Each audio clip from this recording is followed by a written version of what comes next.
Thanks for tuning in to As the Tire Turns podcast. Before we dive into this week's episode, I'd like to thank our sponsor, AME International. Tire professionals insist on AME. I'd also like to recognize the AACF.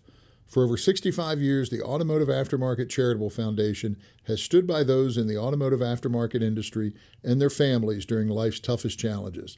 Since 1959, with the incredible support of industry partners, AACF has provided vital assistance to individuals and families facing financial hardship due to unforeseen circumstances, such as floods, earthquakes, storms, fires, catastrophic medical conditions, life-changing accidents, devastating fatalities, and more. AACF offers a straightforward application process and a quick turnaround time for those needing support during critical moments. Visit www.aftermarketcharity.org to access the application and learn more about how AACF can assist during times of need. Together, we can make a difference in the lives of our automotive aftermarket family. Support AACF today. And now, As the Tire Turns. All right, so we've talked, I don't want to say more business than I necessarily care to, right? I try and get into any and everything, right? Just to of course, get to know you. And yeah, so I know you're a Boston sports fan. I am a Boston sports fan. Probably more Celtics number one, right? Is it or Patriots? The Celtics are that makes my heart beat. Yeah. I'm a Celtics fan. Yeah. I do like basketball. Congratulations, right? That was a long time. It was almost a drought, I guess, right? When you get used to so 16 years, yeah. So many championships, yeah. It was definitely a fun year, and I've got a chance to watch the whole run before I moved myself down here to Newton, so a lot of fun. That was great, yeah. And that was my first, right? You know, as I've said, I think almost every episode, this is somewhat of a launch to memorialize or my time as on the TIA board, right, for my year as president. I don't know that it's quite evolved into, but really just kind of like, I said, the people that I've met help me, or some movers and shakers, if you will, right? I don't know that Keith Charmin's opinion on the people in the tire industry is so relevant, but nonetheless, my first summer board meeting we held in Boston, and I believe that was Boston Lakers. Is that right? Because at the that would hotel, be 2008. That was 2008. Yep. So that would not have been. So then were the Lakers? Did they play again? Was it did the Lakers play They again? did. Lakers and Celtics did play in 2010. So it would have been, yeah, so I think I got elected in 2009, right? 2009, Yep. 2009. And so it would have been the summer then would have been 2010, right? But so, the Celtics lost that year, Keith, so it didn't help. I didn't remember who won. I just knew at the hotel near us, we went and had some drinks, and Ron Artest, who was still Ron Artest. Yep. He was not Meta World Peace at that point. He was there, and then some of the guys that Dan Beach was on the board, and I remember they were pointing out Jelly Bean Bryant, which is, I guess, Kobe's dad, right, was right. there in the they were staying at the Four Seasons. We were not at the Four Seasons, but we went over to the Four Seasons. So they were pointing out, and then the team got there because obviously they were playing in Boston that night, and there were some people sitting around, and we were just kind of eyeballing the athletes as they came in. So anyway, sorry. Well, I guess one thing that you can't talk about is Tom Brady cheating. I hear that from every fan outside of New England, but seeing that we kind of shared in his glory and success. Yeah, well, yeah. So I grew up outside of Philly, so I was a diehard Eagles and Phillies fan growing up. And when I moved to Florida, I just kind of lost my passion for baseball, I guess, altogether. And then when the Tampa Bay got a team, I never thought I would be an American League fan. I just grew up a National League, and I think even in my Kevin episode I was talking about, come home and you'd have Cubs game on TV because of the afternoon, and could still watch the Mets and the Braves, right? Because you had cable. Those are the teams that you could get. But I did lose, but I'm still an Eagles fan, right? But I cheer pretty close for the Bucks as well. Okay. And so you are correct, right? and I've actually come to appreciate definitely Tom Brady. It's amazing at that age, and just the discipline and so on, to perform and continue to perform and just just lead. But even Belichick, at first I thought just kind of this curmudgeon or crusty, right? But I think I watched one of the interviews maybe with him and Bill Parcells, and just really a student of the game, and Yes. and just doesn't have any appetite for after such a storied career, right? The questions that you get after every single game, right? So, anytime something, I'm like, we're on to Cincinnati, right? You have something crusty. But since you brought that up, Okay. Yes, I was did. going to ask, right? So we can sit here and debate, and people love to do that, but I don't know who coined the term GOAT, right? For greatest of all time for Tom Brady. But who would you say in your storied career, bring it back to a little bit of work, who are some GOATs in the industry? Who are some people that maybe have influenced you or right, that you when you look back, because you've been doing this a long time, right? You kind of dated yourself with your age, right? And you're still youthful look, and lots left in the tank to give. But who would you say some of the GOATs are that you've admired in your career? In any in the business, in the business, industry, in the industry total, right? Yeah. Well, tire industry. Yeah. I'll be very upfront, and I'm going to be honest. My hero is my father. I would expect that. Yeah. Seeing him work with customers, with their vendors as well, watching him from afar through BJ's Wholesale as well, running a larger tire operation. He had to stretch his talents much like I did with the Myers acquisition, right? He never lost his way, he never lost his enthusiasm. His integrity was always there. I love that man. I'll love him forever. Sure. But what he showed me was how to stay calm under pressure.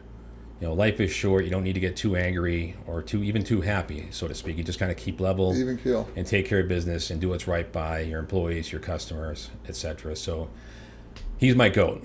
Yeah. The number two would be the McGagans. Patrick technically hired me. Brian was on the road at the time. Watching what Brian did to grow that company, and then putting the trust in his employees to help fulfill his vision was phenomenal. And one of those people was Dave Ventura. David Ace Ventura. What he has done to create a following from his customers, he takes care of them, just like Patrick and Brian would have wanted. Yeah. He was amazing to watch. I don't know why he's always so angry. However, he got the job done, and he loves the business. I think he's a lot like me. We have a love affair and a passion for the business. So that's one. And for the customer, too. Yep. Tireless advocate for the customer. Another one, because I'm going back to my earlier days. Sure. On the supplier side would be David Caruso, as well as yourself, to be honest with you. No, I'm being serious. No, Dave was... he understood what the supplier's role was in helping the business to grow. Yeah. He did what was right by Haltech, and he showed me a lot in terms of how you engage with the customer, engage with distributor.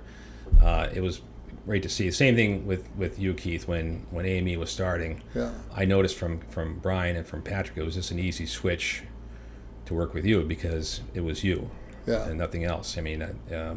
We trusted you, right? Yeah. And you showed how important trust is, along with David Caruso too. That's one. And then on the customer side, I'm gonna maybe from left field, but Tim Winkler, the CEO and president of VIP Tires and Service, in New England, he taught us early on how to what his expectations were of a vendor. He kept us honest. Yeah. But we responded. We had good communication back and forth. He also, like a Patrick or Brian, invest in the people and creating career paths for them, doing right by them. He has a great crew and a lot of long-time people there, and they're growing still as well. But he's somebody I looked up to on the customer side Yeah. and what he's done with his business. You mentioned investing in people, and Yeah. I think it gets attributed to Richard Branson. I don't know if it's accurate or not, right? Just something you see on LinkedIn or Facebook, Yep. but it's an adage where people are saying like, hey, about training, and what if we spend this money on training them and they leave, and the retort is, well, what if we don't and they stay? Right, so Yep. I mean, we've taken that to heart too, about looking for any opportunities to grow and train and just learn. Right, business is evolving and Yep. and changing and so on. So, I don't know that I hear this term too often, but whenever I do, I think of you. Okay. And that's servant leadership. Right, because I know you've used that and you've talked about that, and so can you tell me what that means to you? Certainly. I can use the Myers position because of just the magnitude of it. Sure. Servant leadership. You don't have people working for you. You're working for your group. Yeah. I had 5 strong managers at Myers Tire Supply with customer service, category management, distribution, inventory management, purchasing, etc. I made sure that I worked for them, that I built up their pride, that they felt what they were doing was worthwhile, Sure. that their successes were theirs, not mine. And that's how I communicate that. It's important for people to understand what they're doing is important, that it's good for the company, but good for themselves, their coworkers, and for the customers. Sure. Yeah. Okay. It's important for people to be happy to come to work. Yeah. You can be the best leader in the world, or at least think you are at least, but if you got people coming to work that aren't happy to come to work, they're not going to produce. Yeah, I would agree. Right. If you can just let people know their importance and how everyone keeps the machine going, right, regardless of the role and so on. They're all critical. So okay, all right. But thank you for thinking of me when you hear that. No, I absolutely I do like to epitomize that, or I think I do. I like to try to. That's my goal. Yeah. I don't know if I always accomplish that, but I appreciate those kind words. Yeah. No, absolutely. So, one question for you, Mark Paquette. Mm-hmm. I'm guessing French. Well, this leads to it's the name is French, yes. Name's French. Well, hold on. And maybe you're going to cover this. Okay. Because I feel like, and my father-in-law would always talk about washing the laundry or the clothes, right? Or something. And I'm like, where is there an R in wash? Where was your father-in-law from? Midwest, okay. Missouri. Yes. Yeah. Yep. So wash. Yeah, I've heard that too in Ohio. Yes. Okay. Okay. Yes. But I think the same thing. I'll hear Mark Paquette, and I don't know if I grew up playing basketball, right? Yeah. So the Celtics always had that glorious parquet. Yes. Flooring, right? Which has an R in it. Which has an R in it, right? But it's similar, right? Because it's a Q in parquet floor, right? Yeah. Maybe not the TTE or whatever, but yeah. But yeah, parquet floor or parquet butter. I don't know. So, have you heard that as well? I'm going to settle the debate. There is no R in my name. But you have heard it though. I have heard it that way. People love putting the R in. Yeah. When I was a little boy, people used to love calling me parquet, not the margarine. I'm not butter. So butter was a nickname as well because of that. Really? In my later days, some of my coworkers would spell it Parkett. It's been hacked. It is Paquette. Yeah, that was quick. No R. No R. People can slow it down if they want to hear it. There's no R. I usually listen to podcasts like 1.25, so. But it's Paquette. Paquette. And it's not Mock. It's Mark. There's an R in Mark. We don't all talk like we're from The Departed. I've always said that. Well, so I have two things I have to just say there because so literally they would call you parquet or butter. Back in the school days, yes. Yeah. Well, in so West Springfield, my school days, West Springfield. Is that where's the Basketball Hall of Fame? Is that Springfield? It's in Springfield, yeah. Yeah. Okay. Yep. All right. Yep. Yeah. So which I think I have a buddy of mine who also a podcast guest. I think reminds me that James Naismith, the credited with inventing basketball, I think was Canadian. Is that right? Do you know that? No, it was Massachusetts. Well, Massachusetts. He might. I don't know if he was Canadian. I can't remember. I think that he was fact. Canadian birth, but we'll cut that if that can't be fact checked. So anyway, but so I because of parquet or butter, parquet, right? It was like the talking butter dish or something, right? Would say like butter parquet or whatever. Because of my last name Charmin. Oh. Any ideas? Keep going. Mr. Whipple. Oh my Lord. So people would say, "Don't squeeze the Charmin," right? Because a "don't squeeze the Charmin" was this grocery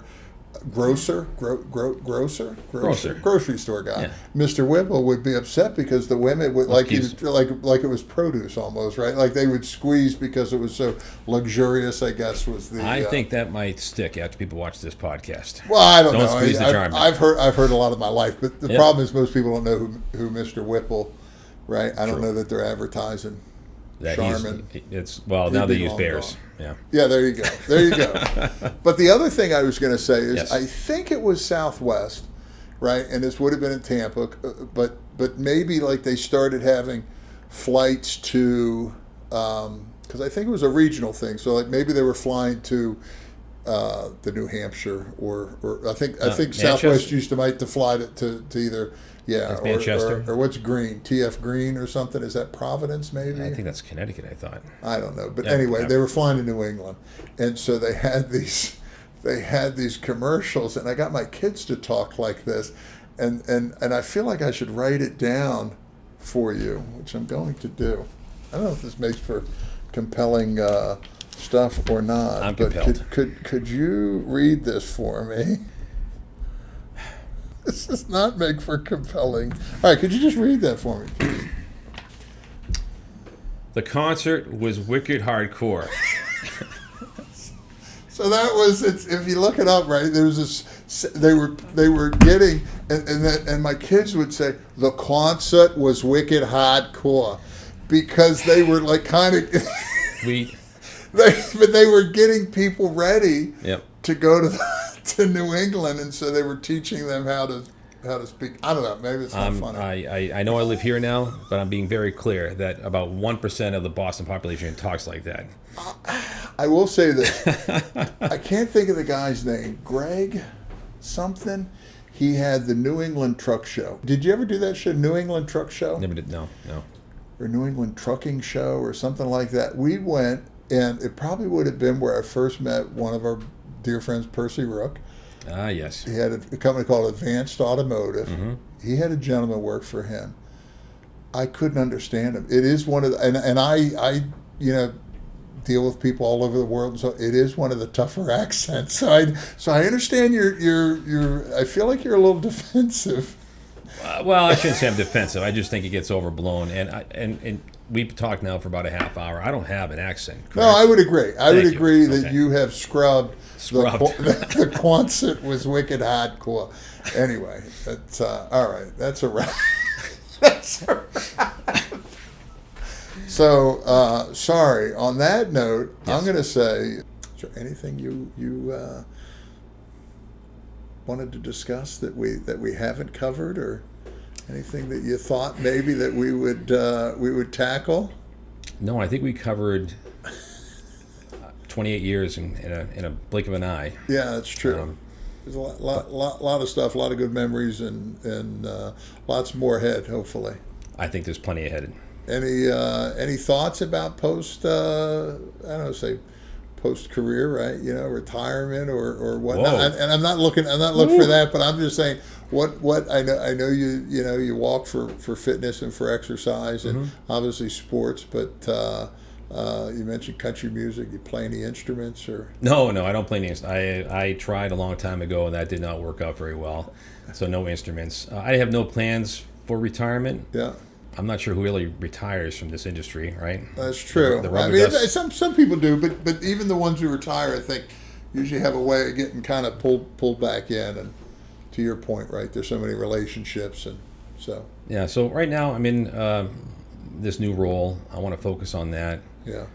Before I get to a point of thinking of retirement. No, I just meant I know what you meant. Yeah, I meant more hobbies and so on, right? I think if you're in the industry, whether you love to golf or not, you end up golfing, right? Just Well, you know what? That's one thing about me. I do not golf. Never. I always thought that would put a ceiling on my career, a low ceiling, right? I picked up a club maybe twice. Yeah. For business, and it was not pretty. So I just drove the cart if I was ever involved. I was golfing, and I'm a double bogey golfer. I'm embarrassed to say, but it is what it is, right? In my youth, I golfed, 3-4 times a week, and